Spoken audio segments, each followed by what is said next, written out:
Greetings and konnichiwa, and welcome back to the Onyx Tavern vlog series. Today we are talking about episode 5 of Super Megaforce, Samurai Surprise. I apologize to everyone, it has been a while, but what are you going to do with schoolwork? And today I have Goose and Maverick at my side. How you guys doing? I already love the fact that you made me Maverick. You gave me a bad memory because my dead rat's name is Goose. Aww. That's what I get for making a joke here. Guys, we're going to talk about Samurai Surprise. Basically, this is the episode where the prince comes down, meets the Rangers, they meet Jane. Jane gives them some inspirational advice, and they fight. That's pretty much the episode, isn't it? Pretty much. Yeah, and you start off by saying that Prince Vikar made his first appearance on Earth. Yes. He announces his presence to nobody. Yeah, an empty alley. Literally. Hello, people of Earth. Is this thing on? Yeah, and then got crickets chirping. Someone needs to re-edit that. Now that sound effect make it perfect. Seriously. Now I will say this, when we first saw the prince, I thought he'd be a little bit more serious, a little bit more compassionate, because he's talking about his brothers, like, we can't find him, he feels kind of bad about it, but he goes into complete Sentai counterpart. There is one improvement, I will say. Okay. Unlike Wars Gill, Prince Vikar makes jokes. Yes. Wars Gill would just throw fits. I do kind of like some of the jokes, his like, are we going to Earth? No, we're going to Mars. That was legitimately fun. Super Mega, get it over with. Yeah. At least someone in the writing department's calling him out. Dude, yes. All those were written by Jason Smith, so all 100% thumbs up approved. Yeah, I mean, that part was at least a lot better, I think. There are a number of issues this episode has, not the least of which being the magical iPad used again. Oh, get over it. Yeah, you seriously, drop it. It's a database. It's going to have the data. Yeah. Deal with it. Tommy had his database. It's not unreasonable to believe that Gosei and Tensu would have the same thing. Then it's a file, you upload it onto the iPad, there you go. Well, let's actually talk about some legitimate things in this episode. Primarily the appearance of Jaden in the episode. D-Jedi, what'd you think about Jaden just showing up out of the middle of nowhere to order what did he order, Raptor? Fro-Yo. What, you've never seen a Ranger order Fro-Yo before? Worst line ever. I'm going to start with Master Yi coming into the picture, because worst product placement editing I have ever seen in my life. A strip that still says Harley Davidson on it, just, come on. That just shows how lazy they truly are with Power Rangers right now. Yeah, I mean, they could easily the whole thing is, not only do they run into a motorcycle that's clearly Harley Davidson with a black sticker on in front of it, but they come out of the best grocery store brand ever, the grocery store, for all your grocery needs. Yep. Yeah, and you know what? Why not make it a Harley? Why not call up Harley Davidson and get a few extra bucks for throwing the... Great product placement, I think, right? Seriously, I mean, like I said, even with the tape there, you can still see Harley and Davidson clearly. I mean, they didn't do a great job. So, I mean, I'm pretty sure Harley was like, yeah, sure, whatever, more money in our pocket. Yeah, it's Power Rangers, unless licensing is... Yeah, promote your product to the new generation. Have a Power Rangers bicycle, Megaforce and Super Megaforce. Super Megaforce costs $30 more, but there's no difference. Mm-hmm. Now back to Jaden appearing. Yeah, definitely, it was really Kung Fu movie style. He shows up, orders something, disappears, the order comes, he's nowhere to be found. And then, at the end of the episode, what is he doing? Sitting on a Harley with Master Yi, watching the fight. Sipping, well, he wasn't sipping on a Fro-Yo, but that's what I'd be doing for the comedy. It sounds almost like a cameo appearance in a Tarantino movie, like in Django Unchained, where the original Django shows up. Yeah. But... worse than that. Let's put it that way. At least in the original Django movie, it was clever. It was fun. But Jaden and G, they don't do anything in this episode, and that brings me to They do two things. They tell the Rangers a lesson that they've already learned to never underestimate your enemy. Well, which not no just one did. that, but also to try and get in your opponent's head. Not that the Rangers actually did that, but... Yeah, and then he brings the disc that allows them to use it to transform the Lion Zord, this guy up here, which I But don't know if also you can to see. use the dual sword technique. Yeah, dual sword, but like they couldn't use two swords at once by themselves. Yeah. I mean, And also they unlock the greater power. the greater powers, which somehow, still no explanation like in Gokaiger, that the Wild Force Zord has the power of the samurai within it. Probably something to do with the line. You know, I don't think it has the power of the samurai within it. I think it just gets altered by the power of the samurai. But that brings up even more questions. It's Power like an versions. add-on. It's like an It's like taking the Red Lion Zord and the Lion Folding Zord and making them one with the Red Lion Zord more superior in power techniques. Basically, Red Lion Zord taking the power of the Folding Zord. So, It still doesn't make a lot of sense to me. They didn't bother explaining it in the episode, and I'm starting to get tired of having to explain it for them. Because Hey, what do I always say with these matters? it's a I show know, for but 4-year-olds. No, it no, no. hurts. What I say, viewers at home, never put more thought into a TV show, a book, a movie, whatever, than the creators did. It saves you so many headaches. Let's bring up something that is really legitimate from this episode that I have a problem with. Now, this may be explained in a later episode down the road, but let's talk about it as only looking up at episode 5 right now. Jade and G are sitting on the sidelines, are watching the battle on their non-Harley Davidsons, and saying, oh, the world's going to be alright because these guys are fighting. In Gokaiger, the reason that the other Rangers were not fighting is because they did not have their powers whatsoever. A lot of the teams did things without their powers, but they just couldn't like transform and fly off and do Zord battles. This series has not answered yet if the Ranger keys are actually the powers of the Rangers, if they're duplicates or something else. No. Because the question that I'm asking here is does Jaden actually have his Red Ranger powers? And I ask this because he's able to give the disc to the Rangers. I would think if he did not have those powers, the disc would vanish and he would not have access to it because he doesn't have access to the And morphine also grid. consider that Samurai did not end with the Rangers losing their powers. Exactly. So the question brings up, does Jaden have his powers? And if he does have his powers, why is he not doing anything except ordering Fro-Yos? I think I can answer this one here. Okay. Yes, he does have his powers. The powers that have been passed down for generations, those are always going to be applied. They are a part of the morphing grid. Gosei has already stated that the keys give them access. They are not they are not like in the Sentai that they are the powers. They only give access to the powers. So they're borrowing the powers. Okay, They're the keys with the power, but you have to unlock them through the morphing grid. Okay, let's run with that premise. If that is the case, why is Jaden and the other Samurai Rangers not fighting the Armada? Because if we are to believe the Armada is as great a threat as they are, why aren't the other Rangers fighting? Because this is supposed to be a greater threat than Countdown to Destruction, according to the open narration. If it is that desperate of a situation, why aren't the other Rangers involved here? Because at least in Countdown to Destruction, you can claim other Rangers were doing things, we just didn't see it, much like with the Alien Rangers and Gold Ranger and so forth. But why the heck is there no mention of the other Rangers if they are borrowing the powers and they can morph as well? I've done internet snooping. There are photos of the other Rangers going off and doing help during the Armada. So my theory... But again, that's the final episode. No, you let me finish here, please. All right. Let me finish. All right. So my theory is that's what they're going to do for the final episode, to show what the Rangers have been doing up to this point. They are out there helping. They are out there doing stuff. They are doing what they can with the powers that they have. Because the turbo powers are lost, so obviously TJ and Cassie have to use the space powers, and so on and so forth. They're doing what we can. The only loophole I see is why the hell Leo's there, but that's a whole nother story.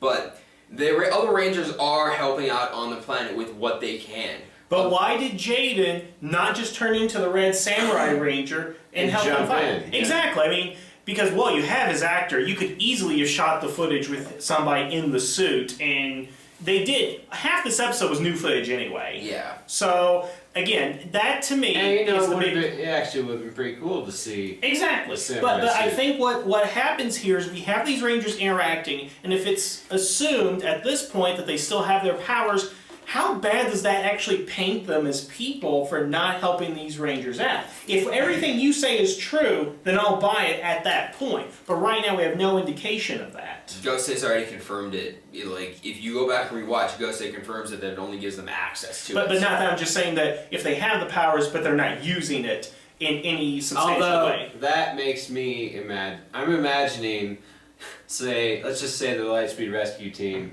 being somewhere else on Earth, fighting a squadron of X-Borgs, and then the Super Megaforce Rangers activate the Lightspeed powers. Oh. I don't think it's anything to add extra. I think it's instant demorph. I think it's just giving them access to the powers at that point rather than actually using the powers themselves. I don't care. I'm going with that because it's a very funny mental image. Go for it. Yes, it may be funny and everything, but it brings up the bigger question is, if that is the case, why are we following this band of nitwits instead of the past Rangers? Because these guys are transforming into past Rangers and it's more fun to watch. I bet you didn't expect this coming. Now, I've gone on great detail talking about the Sentai powers. You guys can catch my podcast about that. But guys, weigh in on them using the Sentai powers that were never introduced in Power Rangers. And I know you guys kind of watched ahead, and there might be some information in later episodes that explains this. There isn't. Okay, no. But what do you think, just given up to episode 5 at this point? Die Ranger's acceptable. That's it. Aliens. Lol. Just aliens. We happen to have the Blitz Rangers powers. Yep. The Which powers. Again, I want to clarify here. I think when she meant Blitz, that means quick attack, quick transforming. No. She said Power Ranger Blitz. Click. Morph. Yep. She Power said Rangers Blitz. Power Rangers Besides, Blitz. That's a cool title anyway. Yeah, I know. Power Rangers Blitz. It was Power Rangers Blitz. Not a move. A morph call. It's the Rangers from the planet Blitz. The Blitz Rangers with all 5 on the head. And then Emma turns into the Pink Ranger of the Rangers of the planet Boot. Oh, jeez. Alright, so let's go ahead and move on from that. I do also want to talk about what's significant about this episode is this is the first time they actually transformed to the Mighty Morphin Power Rangers.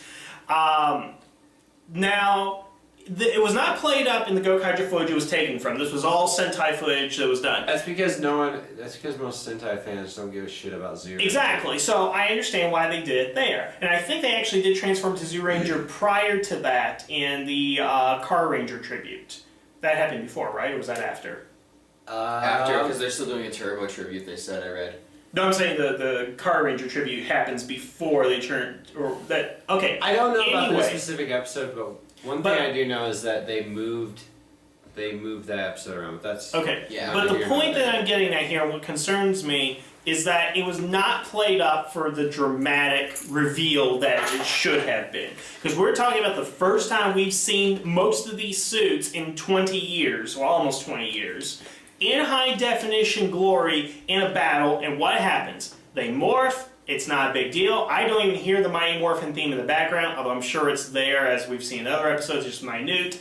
And they actually And they actually lose in the battle. The Mighty Morphin powers are not powerful enough to stop Okay, that. alright. First of all, this could be a podcast unto itself. Okay. In the grand scheme of things, in the larger Power Rangers universe, the Mighty Morphin powers are neither the first nor the most powerful. Absolutely. But also, we're talking about like nostalgic kind of view. And if we want to go with that, they should have transformed to the Mighty Morphin Rangers in the first episode. Just like they would Go Ranger. Yes. But they didn't do that, and don't you think that it kind of like, because again, we're supposed to be celebrating Mighty Morphin. Heck, you look all over the place, they have Mighty Morphin stuff on display, and their first appearance in Super Megaforce, first appearance in 20 years, it's nothing. It's nothing special. I'm going to have to go with, because they don't believe that people our age watch the TV show, so the nostalgia and the marketing will be the Red Ranger or the White Ranger, so... Well, let me finish. Don't interrupt me here. Don't interrupt me here. You've interrupted me twice.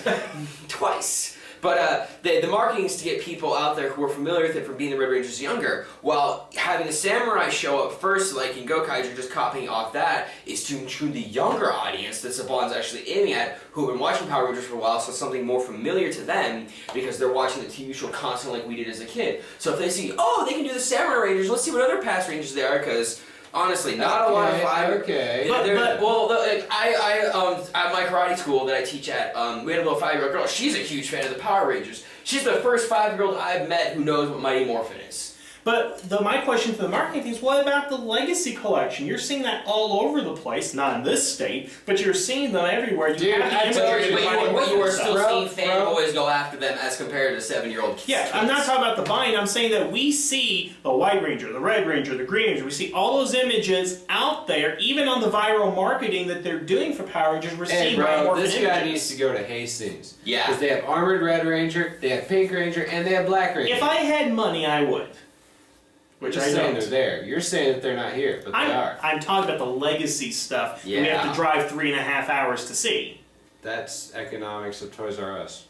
Yep. Back to the major point here. I just think that Mighty Morphin is really underplayed when this should be the grand reveal of something that we as the older fans have been waiting for, and something to connect to the past for the younger fans, showing, yeah, that was a good generation. To throw them in as they were nothing, I think that's what it is, that these Rangers don't understand their past. They don't understand their legacy. They don't, which is why I would have agreed. Noah's the only one who I would have loved to have seen a history episode. We saw one in Dino Thunder. Disney was very smart about doing that to catch some kids up, and had they done something like that, they would have. But Gosei truly is the most terrible leader ever. Yes, and he has only appeared in like one episode of Super Megaforce so far.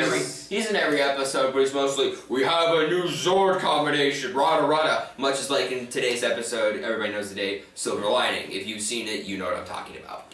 Yeah, and I don't know, it just really kind of bothered me. And something else that really bothered me, and then I'll let you guys kind of go on, this is the last note I have here.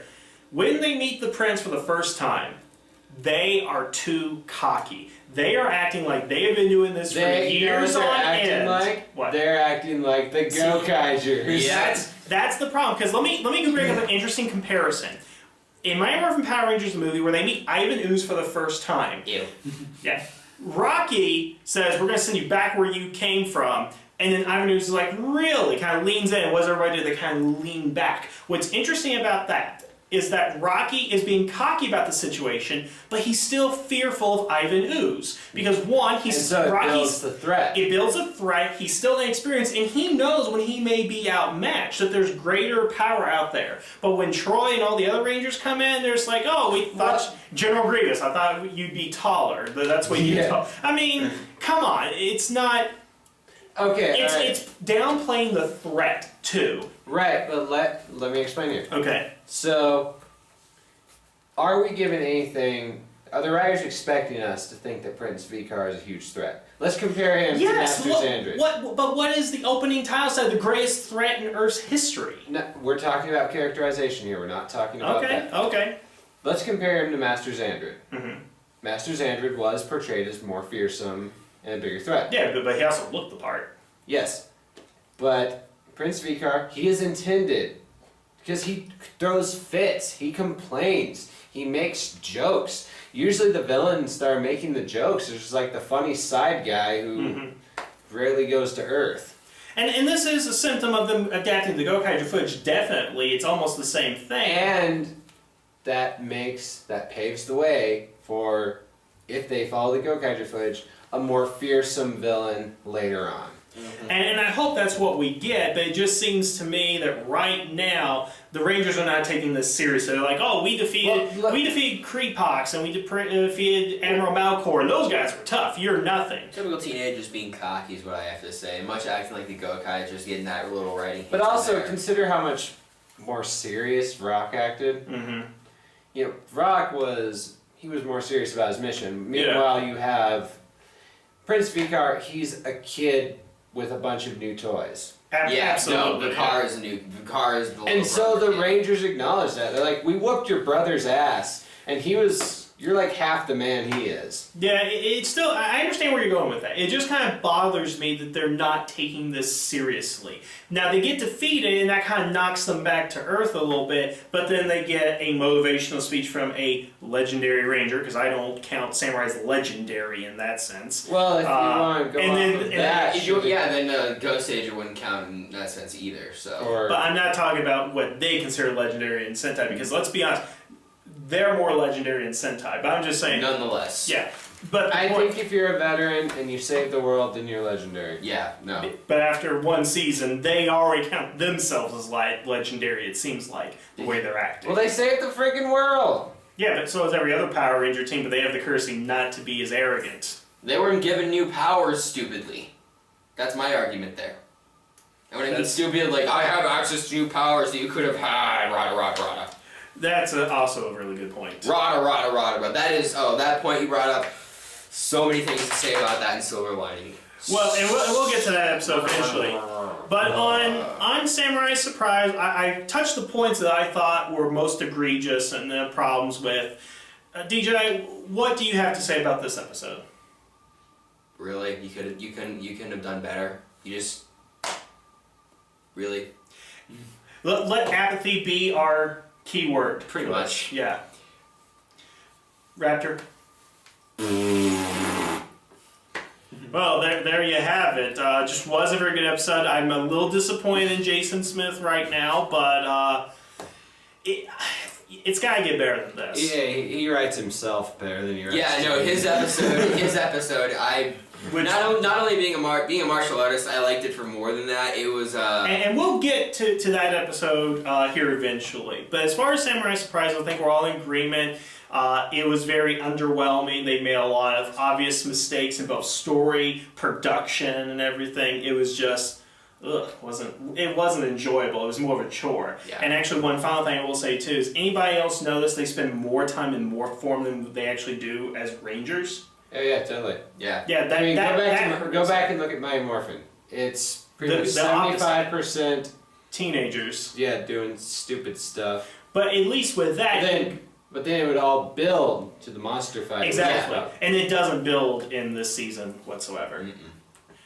Well, guys, I think that's all we have to go ahead and say for today. I want to thank you all for joining me. Thank you guys for listening. And the next vlog we have will be on the next episode, Spirit of the Tiger, in which Jason Smith writes himself, basically.